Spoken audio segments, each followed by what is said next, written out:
Admiral Kate Sullivan stood at the head of the long table in the Global Defense Headquarters in Geneva.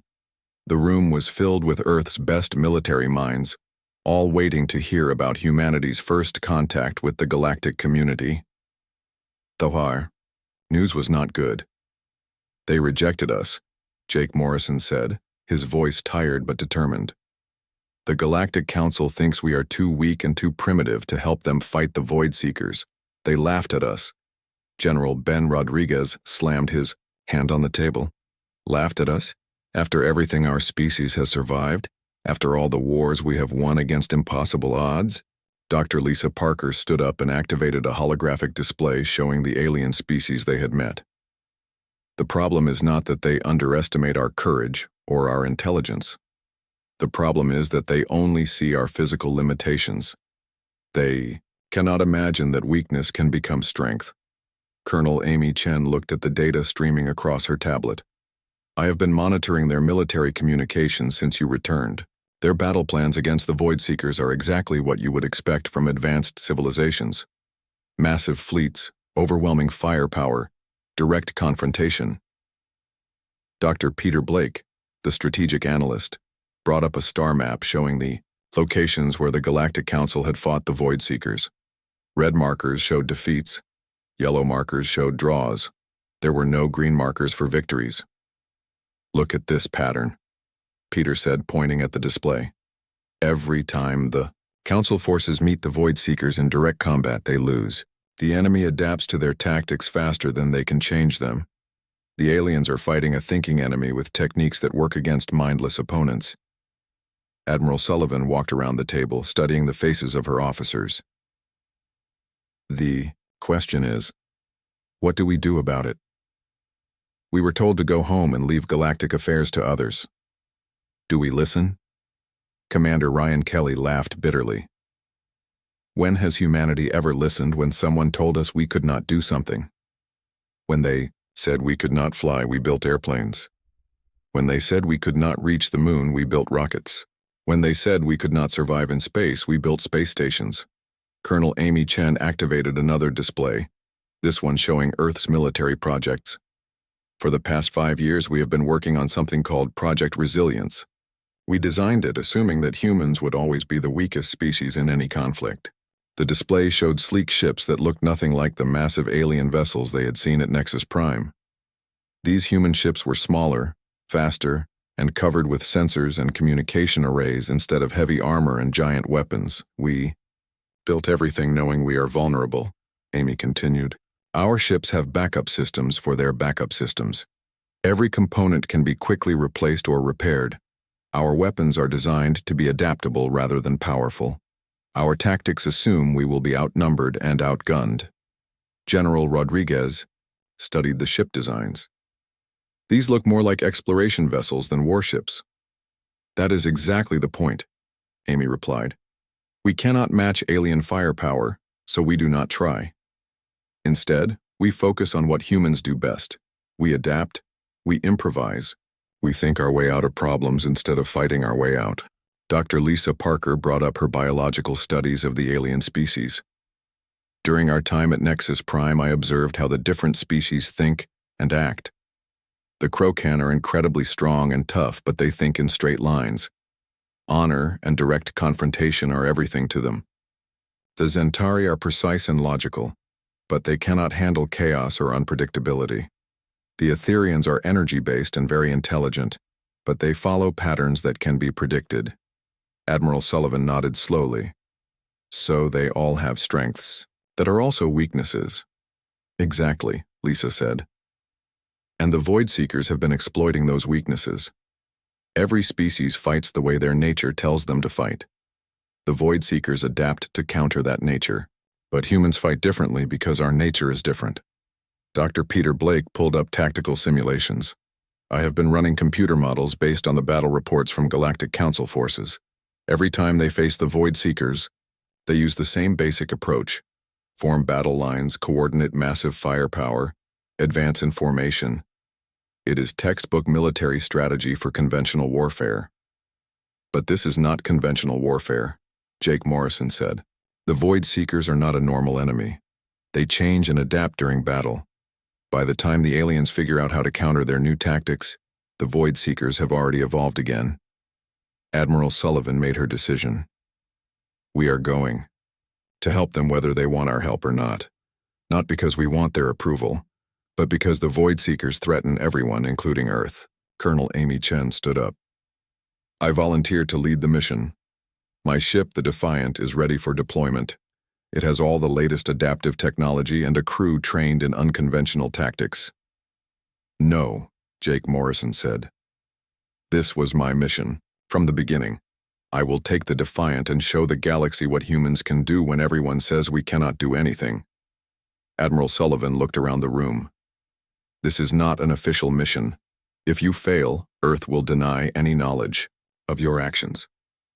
If you succeed, we will take credit and use it to demand respect from the Galactic Council. General Rodriguez pulled up intelligence reports from across the galaxy.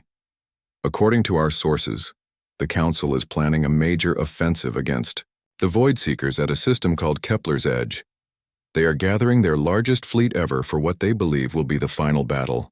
It will be final, Dr. Peter Blake said grimly, but not in the way they expect. The Void Seekers will be ready for them.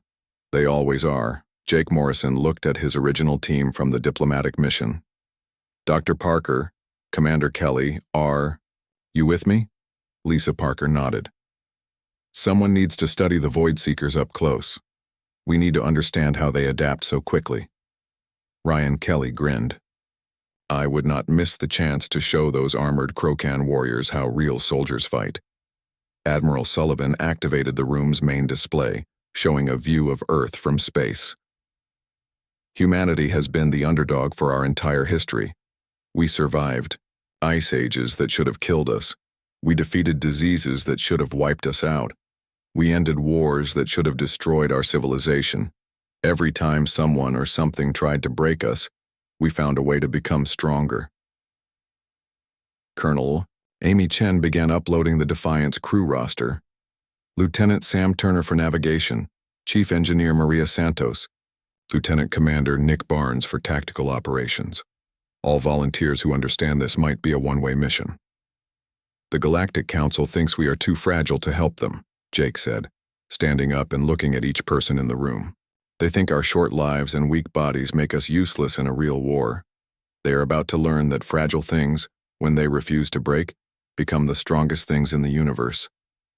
Dr. Lisa Parker was already packing her research equipment. When do we leave? Now, Admiral Sullivan said. The Council's fleet reaches Kepler's Edge in 3 weeks.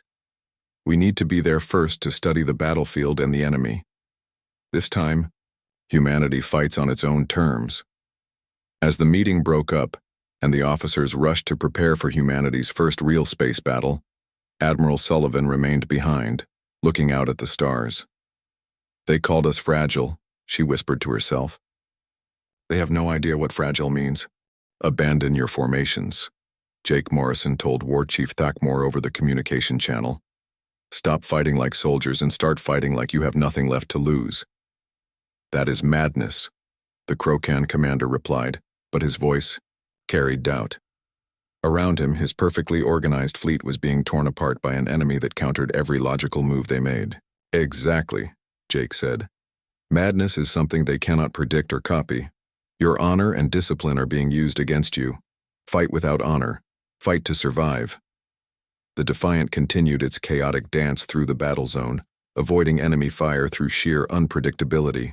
Chief Engineer Maria Santos had jury-rigged their weapons to malfunction in specific ways, creating random patterns of fire that looked like equipment failure, but actually confused the Void Seekers' adaptive systems.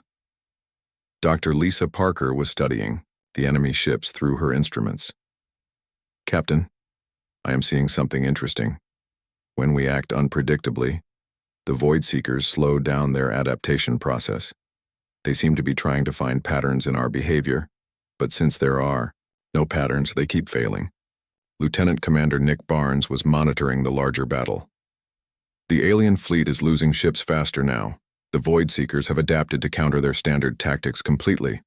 But look at this, he said, pointing to his tactical display.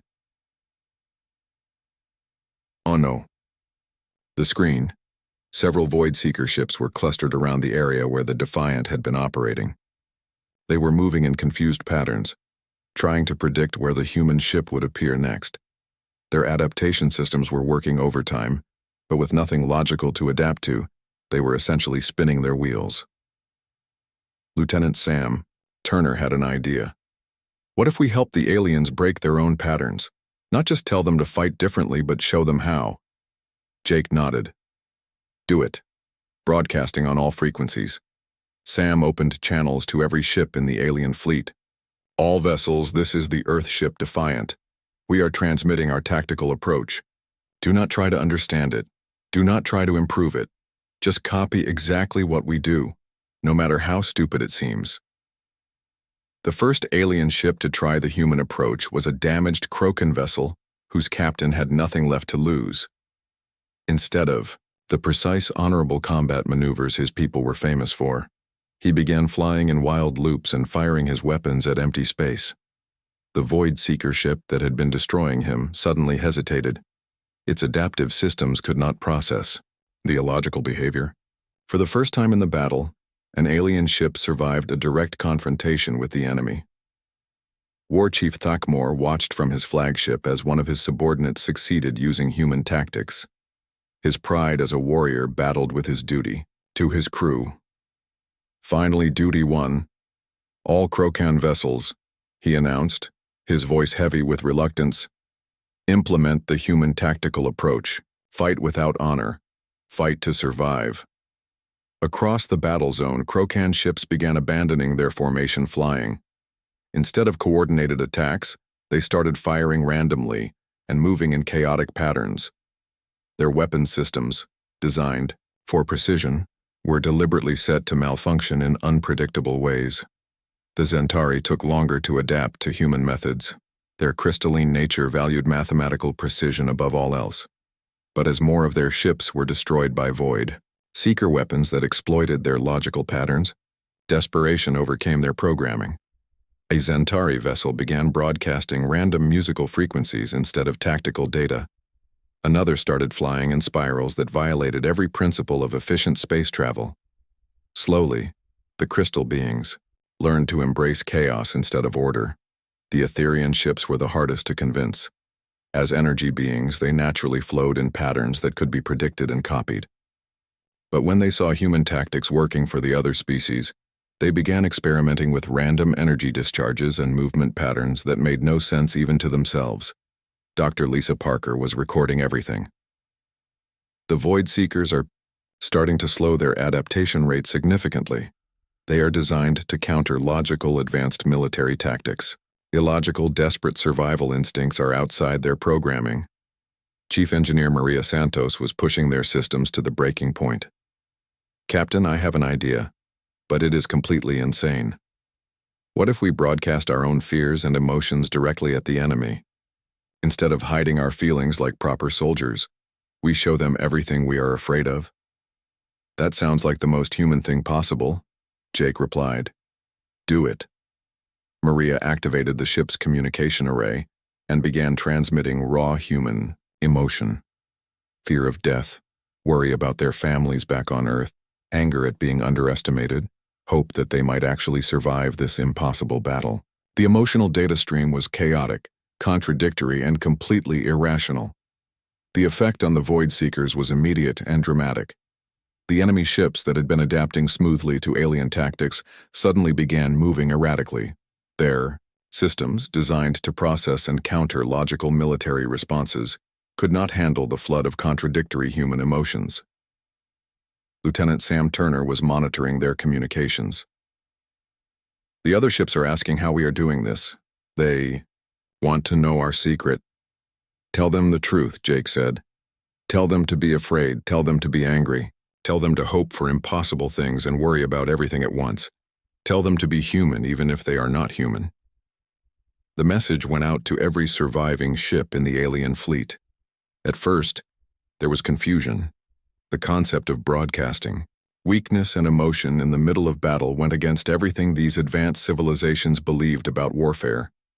But desperation makes quick teachers. The Krokan warriors began broadcasting their rage and their fear of dishonor. the Zentari, shared their confusion and their desperate need to find logical patterns in chaos. The Etherians transmitted their flowing, changeable nature as pure emotional energy, the combined emotional output of dozens of different species, all experiencing fear and hope and anger at the same time, created a psychic storm that the Void Seekers had never encountered. Their adaptive systems, built to counter military technology and logical tactics, had no framework for processing pure emotion from multiple incompatible species. War Chief Thakmor's voice came over the communication channels, and for the first time since the battle began, it carried hope. Human vessel, your methods are working. The enemy ships are responding more slowly. They seem confused. Confused is good, Jake replied.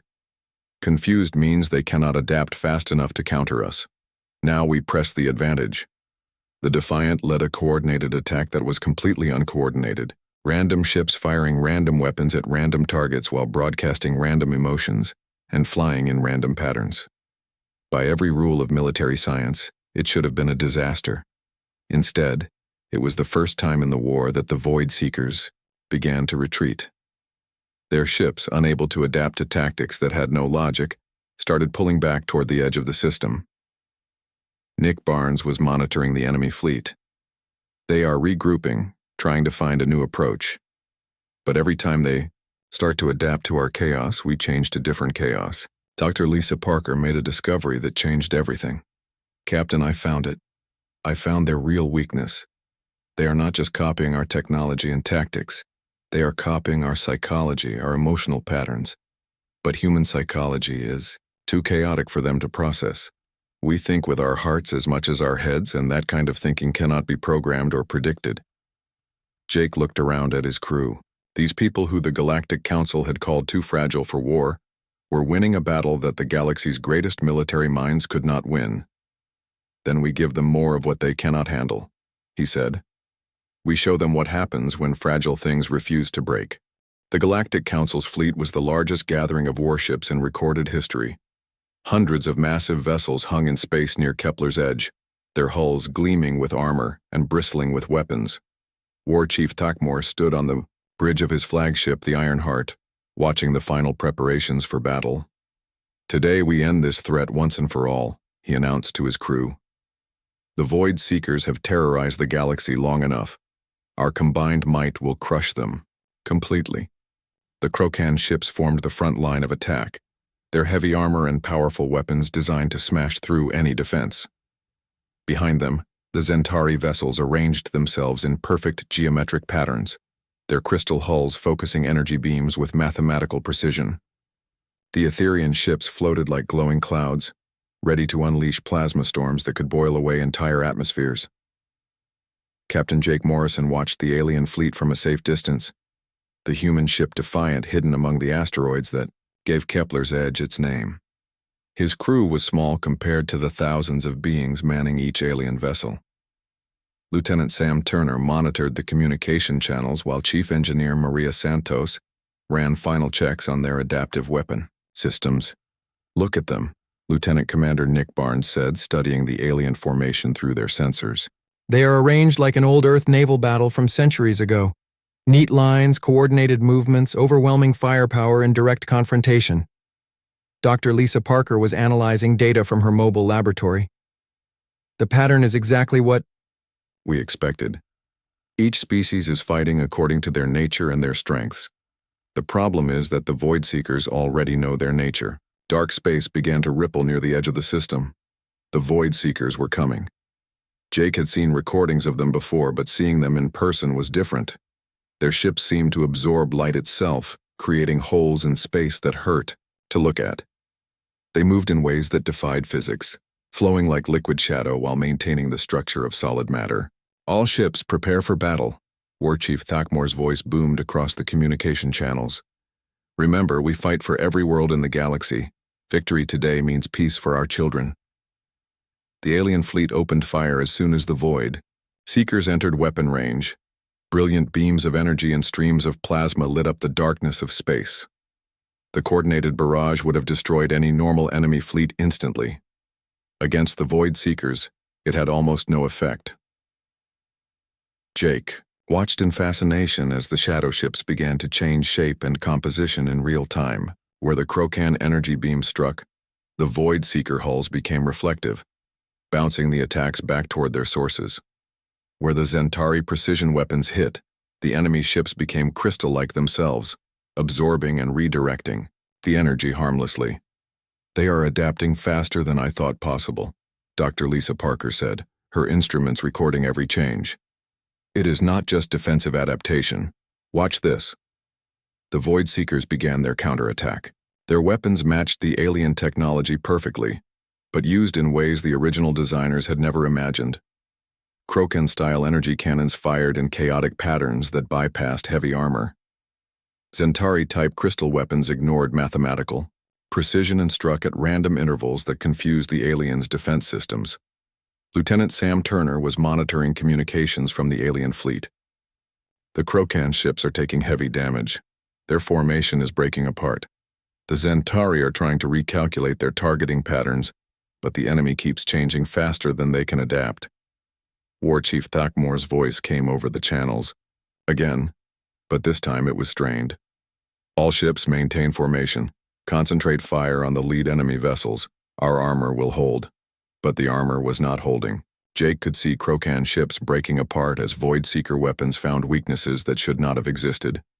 The enemy had studied every battle, every tactic, every strength the aliens possessed, and turned those strengths into weaknesses. Chief, Engineer Maria Santos was running scans on the Void Seeker technology. "Captain, I'm seeing something strange. Their adaptation is not random. They seem to be copying the emotional patterns of their enemies along with their technology." "What do you mean?" Jake asked. "The Krokan fight with honor and pride, direct confrontation. The Void Seekers are using that against them, making them so angry they cannot think clearly. The Zentari value precision and logic, so the enemy is using chaos to confuse them. Each species is being defeated by their own nature." Dr. Lisa Parker looked up from her instruments with excitement. "That is it. That is their weakness. They can only adapt to logical, predictable patterns. They feed on the emotions and behaviors they expect from advanced civilizations." Lieutenant Commander Nick Barnes was studying the battle. "So what happens if they face an enemy that does not follow those patterns? An enemy that does not fight like an advanced civilization?" Jake smiled grimly. "Then we show them how humans fight when everyone says we cannot win." The Defiant moved out of the asteroid field toward the battle. Their ship was tiny compared to the massive vessels around them, but that was exactly what they wanted. Instead of joining the main battle lines, they approached from an unexpected angle, using the chaos and debris of the ongoing fight as cover. "Beginning Protocol Stubborn," Jake announced to his crew. It was their code name for human-style warfare, unpredictable, adaptable, and completely illogical by galactic standards. Maria Santos activated their weapon systems, but instead of targeting specific enemy ships, she programmed them to fire randomly into space. The shots looked like mistakes, like a damaged ship firing wildly in panic. Several rounds hit Void Seeker vessels by pure chance. The enemy ships tried to adapt to this new attack pattern, but there was no pattern to adapt to. Random firing had no logic, no strategy, no purpose they could counter. Sam Turner began broadcasting Earth music at maximum volume on all frequencies. Classical symphonies, rock and roll, folk songs, and jazz filled the communication channels. The Void Seekers, who were used to military communications and tactical data, had no idea how to process this flood of emotional, irrational human noise. Nick Barnes implemented chaos protocols in their movement patterns. Instead of logical, evasive maneuvers, the Defiant flew in spirals and loops that made no tactical sense but were impossible to predict. They dove through debris fields that should have destroyed them and emerged in locations no computer could calculate. Dr. Lisa Parker was monitoring the Void Seeker responses. "It is working. They are trying to adapt to our tactics, but they cannot figure out what our tactics are because we do not have any. We are fighting on pure human instinct." The battle around them was still going badly for the alien fleet. More Krokan ships were breaking apart, their crews too proud to retreat even, when defeat was certain. The Zentari vessels were trying to recalculate their battle algorithms, but every new pattern they tried was countered before they could use it. Jake opened a communication channel to War Chief Thakmor. Krokan flagship, this is Captain Morrison, of the Earth vessel Defiant. We have found a weakness in the enemy defenses. Human. Thakmor's voice was filled with surprise and anger. How did you get here? This is no place for fragile creatures. That fragility is exactly why we can help you, Jake replied. The Void Seekers adapt to logical military tactics. They cannot adapt to illogical ones. Your formations and strategies make sense so they can be countered, but human desperation and stupidity cannot be predicted or copied. Around them, the battle raged on. Void Seeker ships continued to adapt and evolve, matching every alien tactic with a perfect counter. But the single human ship continued to confuse them, firing randomly, moving chaotically, and broadcasting emotional noise that had no military value. War Chief Thakmor watched his fleet being slowly destroyed by an enemy that turned their greatest strengths against them. Pride warred with desperation in his voice as he finally responded to the human captain. What do you need us to do? Captain Jake Morrison looked out the window of his ship as the massive space station came into view. Nexus Prime was bigger than anything humans had ever built. The station stretched for miles in every direction, its metal surface covered with lights that blinked like stars. This was the home of the Galactic Council, where all the important decisions about space were made. Jake turned to his team. Dr. Lisa Parker was checking her notes about alien biology. Commander Ryan Kelly was studying battle reports from across the galaxy. Ambassador Claire Watson was practicing her speech one more time. They were humanity's first official representatives to meet the galactic community. Remember, Jake said to his crew, we are here to show them that humans deserve a place among the stars. We want to help them fight the Void Seekers and prove we belong here. The Void Seekers were a mystery that scared everyone in the galaxy. They came from dark space and destroyed entire star systems. Nobody knew what they wanted or how to stop them. The Galactic Council had been fighting them for years, with little success. Their ship docked at one of the station's many ports. Jake and his team walked through corridors filled with strange beings they had only seen in pictures. Some aliens floated like clouds of gas. Others looked like walking crystals that made musical sounds when they moved. There were creatures made of metal and others that seemed to be made of pure energy. The council chamber was enormous. Hundreds of different species sat in seats that were designed for their unique bodies. The ceiling was so high that Jake could barely see the top. At the center of the room was a raised platform where speakers could address the entire council. Jake walked to the platform with his team following behind him. The chamber became quiet as thousands of alien eyes focused on the humans. Some aliens whispered to each other in languages that sounded like music or static or wind. Honored members of the Galactic Council, Jake began, his voice echoing through the chamber. I am Captain Jake Morrison of Earth. We come here today to request membership in your community and to offer our help in the fight against the Void Seekers. A creature that looked like it was made of living crystal stood up. Its voice sounded like bells ringing. You wish to help us fight? What could your species possibly offer that we cannot do ourselves? Jake looked at Dr. Lisa Parker, who stepped forward. We humans may not be the strongest or the fastest, but we are adaptable. We learn quickly and we never give up. Throughout our history, we have survived ice ages, plagues, wars, and disasters that should have destroyed us. A loud, harsh laugh came from the section where the Krokan Empire sat. War Chief Thakmor stood up, his massive armored body towering over everyone nearby. Adaptable, you are weak creatures made of soft flesh. Your bones break easily. Your skin tears like paper. You die from things that would barely scratch us. More laughter came from around the chamber. An Etherean delegate, looking like a cloud of purple gas, spoke in a voice like whisking wind. These beings live for only a few decades. They need air to breathe and water to drink. They cannot survive in space without machines to keep them alive. How can such fragile creatures help in a war? Commander Ryan Kelly stepped forward. We may be fragile, but that fragility has made us creative. We build tools to make up for our weaknesses. We work together because we have to. We fight harder because we know we can die. The crystal being made a sound like breaking glass, which Jake realized was laughter. You think your short lives and weak bodies are advantages? We Zentari have lived for thousands of years. Our crystal forms can withstand the vacuum of space. We do not need your primitive tools. War Chief Thakmor slammed his armored fist on his chair. The Krokan Empire has conquered 100 worlds. Our warriors are born for battle. Our weapons can destroy moons. What need do we have for beings who break when they fall? Ambassador Claire Watson tried to speak. If you would just listen to our proposals, we believe we can show you new ways to fight the Void Seekers. Our studies suggest that they adapt to standard military tactics, but they might not expect enough, boomed a voice from the high seats where the council leaders sat. The speaker was a being Jake had never seen before, with 6 arms and skin that shifted colors. We have heard your request.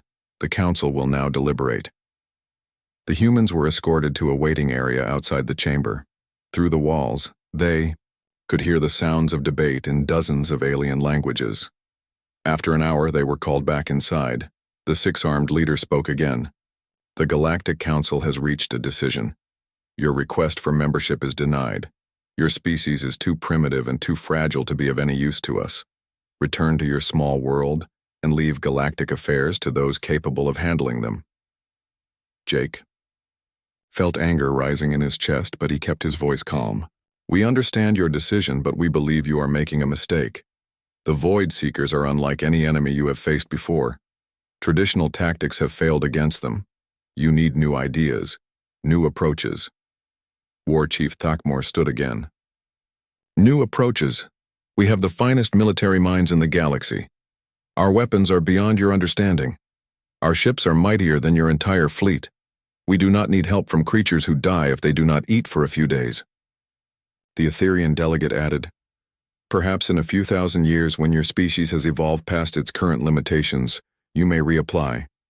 Until then, this matter is closed. As the humans were escorted out, Jake heard the council members discussing their upcoming military campaigns. They spoke of massive fleets and overwhelming firepower. They planned to meet the Void Seekers in direct combat, ship to ship, weapon to weapon. Dr. Lisa Parker whispered to Jake, they are making the same mistakes that failed before. They think bigger weapons and stronger armor will win this war. Commander, Ryan Kelly nodded. They do not understand that sometimes being small and fast is better than being big and slow. Sometimes thinking different is better than thinking the same way everyone else does. As their ship left Nexus Prime, Jake looked back at the massive station. They called us fragile, he said to his crew. Maybe they are right, but they do not understand what fragile things can do when they refuse to break. Ambassador Claire Watson sat down heavily in her chair. So what do we do now? Go home and pretend this never happened? Jake smiled grimly. No, we show them what humans do when everyone says we cannot do something. We prove them wrong. The tide of battle had turned, but the war was far from over. The Void Seekers had retreated to regroup, their adaptive systems struggling to process the chaotic emotional warfare the combined fleet was now using. Captain Jake Morrison knew they had little time before the enemy found new ways to counter human tactics. All ships, this is Captain Morrison, he broadcast to the alien fleet. The enemy is learning to adapt to our chaos. We need to do something they will never expect, something no logical military mind would ever consider. War Chief Thakmor's voice crackled over the communication channel. What do you propose, human? We have already abandoned honor, formation, and logic. What more can we sacrifice? Everything, Jake replied. We are going to attack their command ship directly, not with our strongest vessels, not with our heaviest weapons, but with our most damaged ships and our most desperate crews. The idea was so completely insane that it took several moments for the alien commanders to respond. Lieutenant Commander Nick Barnes looked at Jake with concern. Captain, our ship is barely holding together. Half our systems are running on improvised repairs. We have no business attacking the strongest enemy vessel. Exactly, Jake said with a grim smile. That is precisely why it will work. Dr. Lisa Parker had been monitoring the Void Seeker fleet during their retreat. The command ship is the largest one at the center of their formation. It appears to be coordinating their adaptive responses. If we can disrupt it, the other ships might lose their ability to counter our tactics. Chief Engineer Maria Santos was already running diagnostics on their failing systems. Captain, I can give you one last push from our engines, but after that we will be running on emergency power only. Our weapons are down to 30% efficiency, and our hull has microfractures in 12 different sections. Perfect, Jake replied. A ship that should not be able to fight is exactly what we need. Lieutenant Sam Turner plotted a course toward the Void Seeker command vessel. The direct route will take us through the heaviest concentration of enemy ships. We will be under constant fire for at least 10 minutes. Then we better make sure we do not act like a ship trying to survive that kind of attack, Jake said. We act like a ship that has already given up and is just hoping to damage something before we die. The Defiant began its final approach toward the enemy command ship. Instead of evasive maneuvers, they flew in a straight line directly at their target. Instead of returning enemy fire, they broadcast human music and poetry. Instead of coordinating with other ships, they ignored all tactical communications and focused only on their impossible mission. The Void Seekers opened fire with everything they had. Energy beams and plasma bursts lit up the darkness around the small human vessel. But the Defiant's random damage and jury-rig systems made it behave in ways that weapons designed for normal ships could not predict. A blast that should have destroyed their engines instead hit a damaged power relay that had been rerouted through the kitchen food processors. The explosion actually improved their power flow. Another hit that should have breached their hull struck a section where Maria Santos had welded extra armor plating using spare parts from the bathroom fixtures. This is insane, Dr. Lisa Parker said, watching their systems somehow continue to function. Despite taking damage that should have killed them 3 times over, we are surviving through pure luck and the fact that our ship is too broken to brake properly. Behind them, other damaged vessels from the alien fleet had joined their suicidal charge. Krokan ships with half their weapons destroyed, Zentari, vessels with cracked crystal hulls, Etherian ships that flickered between energy states. They flew in no formation, followed no plan, and coordinated nothing. The Void Seekers tried desperately to adapt to this new threat. But how do you counter an enemy that is already defeated? Their systems were designed to exploit strength and turn it into weakness. They had no programming for dealing with weakness that refused to become defeat. War Chief Thakmor's heavily damaged flagship joined the desperate charge. "Human captain," he transmitted, his voice filled with something that might have been respect. "If we survive this, I owe you an apology. If we do not survive, I am honored to die fighting beside you." The Void Seeker command ship loomed ahead of them, larger than anything in the combined fleet.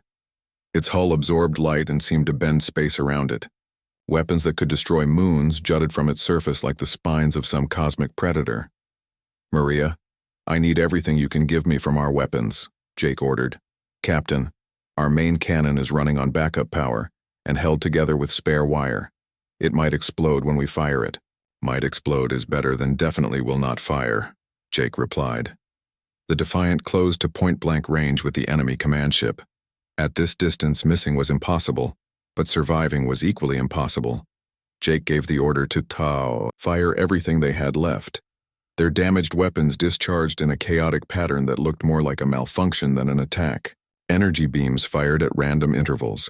Missile systems launched their remaining ammunition in uncoordinated volleys, and their main cannon exploded spectacularly, while somehow still managing to hit the target. The other ships in the desperate charge opened fire at the same moment. Dozens of damaged, dying vessels unleashed everything they had left in one final, illogical assault on an enemy that should have been able to destroy them all without effort. The effect was not what anyone expected. The Void Seeker command ship, built to counter coordinated military attacks, could not process the emotional storm of desperate dying crews making one last stand. The ship's adaptive systems overloaded trying to counter tactics that had no logic, weapons that functioned despite being broken, and crews that fought hardest when they had no hope of winning. Dr. Lisa Parker watched her instruments in amazement. The command ship's coordination signals are becoming erratic. Its adaptive systems are contradicting each other, trying to counter multiple impossible threats simultaneously. The massive Voidseeker vessel began to change shape rapidly, its hull shifting between different configurations as its systems tried to adapt to every threat at once. But human desperation and alien hope fighting together created too many variables for any computer to process. Lieutenant Sam Turner was monitoring communications from across the battlefield. "Captain, the other Voidseeker ships are losing coordination. Without clear commands from their flagship, they are reverting to individual responses instead of fleet-wide adaptation. Now," Jake shouted into his communicator. "All ships, while they are confused, hit them with everything conventional. Use your standard tactics, your logical approaches, your military training. While their systems are overloaded with chaos, they cannot counter normal attacks."